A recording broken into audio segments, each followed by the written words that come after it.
So, magandang tanghali sa atin, no? O magandang araw sa ating mga kapasyon. So ngayon guys, ngayong video to guys, ituturo ko yung tamang accurate ng ating gas gauge, no? So makikita niyo ito, naka 1 liter na ako kasi nung kahapon napagkas ako nasa 1.4 something, mga ganoon siya, no? So paano nga ba malalaman kung talagang accurate to? So i-off nyo muna guys. Yan. So bukod dito, so dito rin sa ating gas plotter. So doon sa nakaraang video ko, ipinakita ko yung pag-a-adjust, no? Kasi sa ating kasi mga scooter guys, meron siyang reserve na 1 liter o halahating litro, no? Not sure lang kung halahati o 1 liter, pero parang sure ako na talaga meron siyang reserve, no? Kasi pagwas na nasa empty na siya, pumatakbo pa rin, no? So dapat nga pag ganun mamamatay na siya pag sobrang empty na. Pero dahil nga sa hindi nakatama yung hindi siya naka-accurate, so yun, tumatakbo. Kaya minsan nagpapagas agad tayo kahit na meron pa siyang reserve. Kasi karamihan sa mga iba ngayon, ganoon ang ginagawa. So sabi daw, nasa 3 liters something lang daw yung kanilang gas. Pero actually, nasa 4 liters po dapat yan kung wala na kayong reserve. Kung sa tamang adjust yung kanyang floater. Doon sa nakaraang video ko nito, nagturo ako. So ayan guys, so nasa 1 liter something pa rin siya naman. So ang kuan nito, panay piga ako sagad dyan lagi guys pag nagdadrive ako. So nasa nga ba ako ngayon guys? Ako ay nasa, ayan, kung taga-tagig ka, nakikita mo to. So ayan, no? So pinakamagandang place guys kapag mag-i-EV kayo, dito guys, maganda dito mag-i-EV kayo kasi may parkingan, pwede kayo magdala ng pagkain ninyo. So malaki space, ayan, no? Malaki, no? Kahit umulan guys, pwede kayo makasilong dito pag lang bagyo, di ko lang bagyo. So yun guys, tinuturo ko sa inyo guys kung paano mag-accurate ng inyong gas floater. So nakaraan itinuro ko rin yun. So ngayon din, tinuturo ko rin siya. So ito accurate na yan guys. Accurate na yan, no? Gamit na nga ito So wala pang 1 year, 18K na. So ito guys, part 2 to ng ating gas floater, accurating. So maraming laman,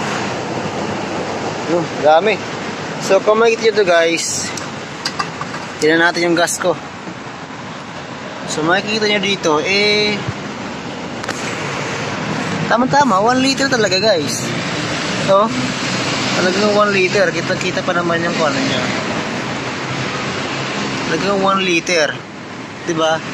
Kung may kahoy tayo, kung may panungkit tayo na para masukat natin siya, try natin itong straw. So sukatin natin siya guys kung talaga bang nasa 1 liter na lang or lampas na. Marami pa. So nandito guys, ito. Tingnan natin. Medyo pangit to, wag to. At tayo ng iba, yung kahoy, para talaga mas dumikit siya. Walang kahoy dito guys Ito. No problem guys, kahit na kasi meron naman tayong filter doon, gas filter. Check natin ulit kung tama siya. So ayun nga guys, nasa 1 liter nga. Nandito siya, nandito yung kanyang, dito yung kanyang gas. Ito, nandito yung kanyang gas. Medyo if you focus, focus ka, ayun talaga, pero dito guys, medyo marami pa, nasa 1 liter pa, diba? Kung susumain mo yun, nasa 1 liter talaga siya. So yun guys, so i-ano ko ngayon guys kung paano mag-accurate, no, ng ating gas gauge sa ating gas floater. Kasi arami sa mga ano ngayon hindi nag-accurate, no. Kapag gusto bumili ka ng aftermarket, lagi may reserve yun, guys.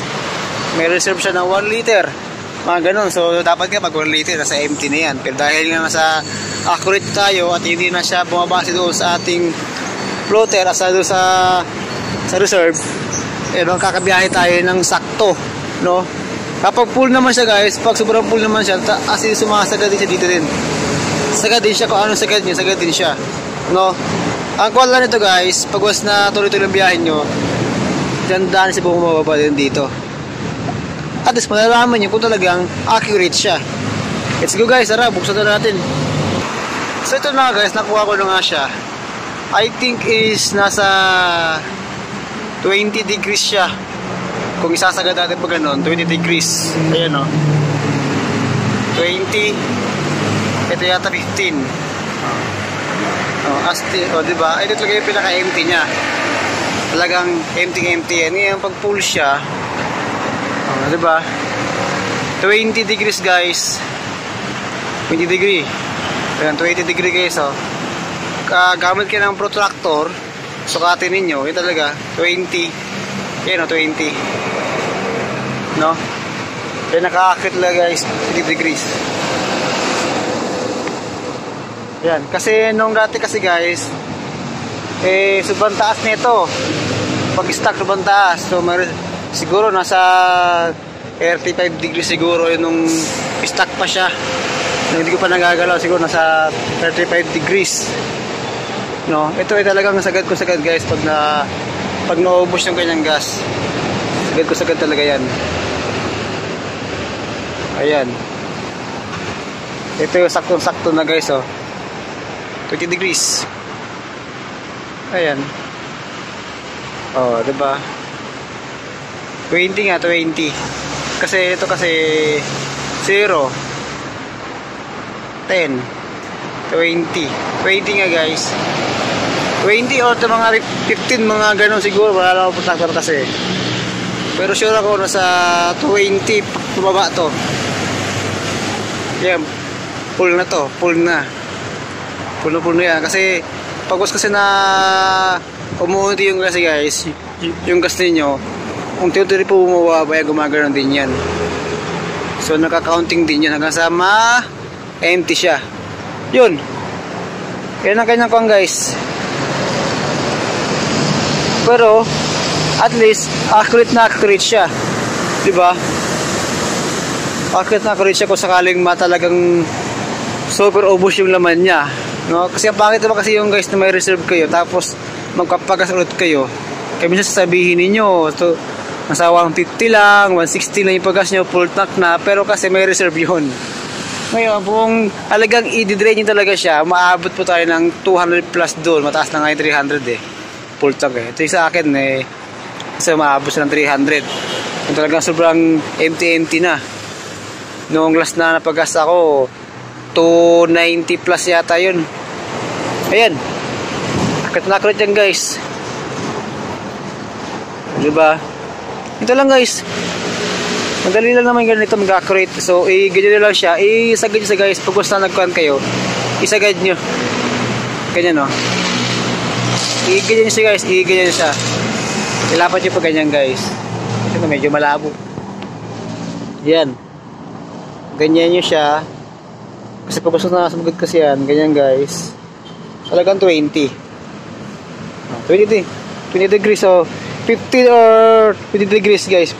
15 degrees or 20 degrees. Yan. Yan lang tayong pagkukuha sa kanya. So yun, guys, napakita ko na sa inyo yung kung paano mag-accurate ng ating gas filter, gas floater sa gas gauge natin dito.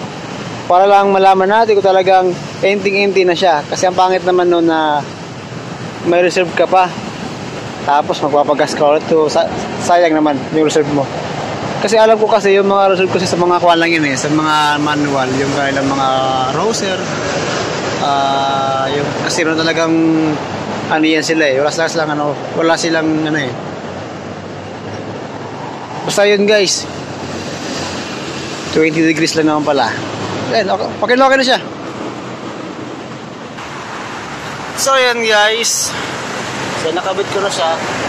Ayun, kung may tanong man kayo guys sa tamang pag-adjust ng floater, so pinakita ko na sa inyo ano yung tama, no? Ayan, baangat pa yan kasi babasahin nyo muna yung laman. Ayan. 1 liter, diba? At least gamit na gamit yung reserve ninyo kasi pangit naman po yung bibiyahe kayo na may bigla na siya tapos magpapagas ulit, diba? Maganda kasi yung accurate na accurate yung gas ninyo, diba? So guys, sa akin stock carb, stock block pa rin po yan, wala pa ako ginagawa sa block na yan, diba? Accurate na accurate. Mas maganda kasi yung accurate na accurate guys, talaga gamit na gamit, diba? Stock pa rin po yan para tipid, no? So siguro soon magkukuha na ako, makapalit na ako ng carb na TMX 155 para mas aakma doon sa panggilid ko. So yun lang guys, yung video ko ngayon is pag-accurate lang po talaga ng gas gauge natin dito sa gas floater at sa gas gauge natin dito para mag-accurate lang siya, no? So yun lang guys, lagi nyo gamitin yung kick niyo, wag nyo pababayaan yung kick niyo na hindi magamit. Diba, kick lang kasi iba nasisiraan ng kick kasi hindi nagagamit. Yun lang guys, maraming salamat at ride safe sa ating lahat.